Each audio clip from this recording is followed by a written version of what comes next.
बिजली टूठा हो तारू दिलवा पर हमारा हो अपन डोलाई के कमरिया। हो या ना हो, अगर कल भी तुम्हें दिक्कत होगी ना अनुपमा यादव वैसे ही खड़ी रहेगी जैसी आज खड़ी है, हमेशा जीवन। ये मंच पर कुछ ना कुछ होवे करेगा। आपने बोला कि हाथ मिला लो, हम लोग अलग हुए ही कब थे कि हम लोग हाथ मिलाना पड़ेगा। कटाक्ष तो चलती रहती है लाइफ में, दोस्ती आजीवन रहती है और ऐसा नहीं है बस कुछ मैगी बनाने वालों की वजह से थोड़ा सा दूरी हो गया था, मगर अब हमने भी खाना बनाना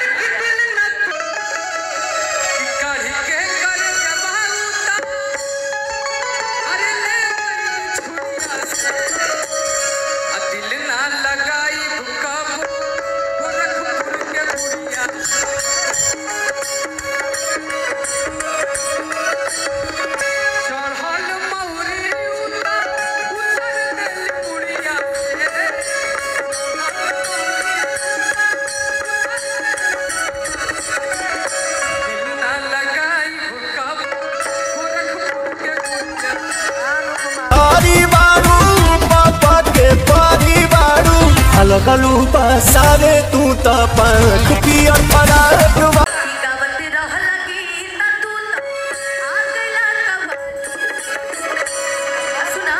भूल गईला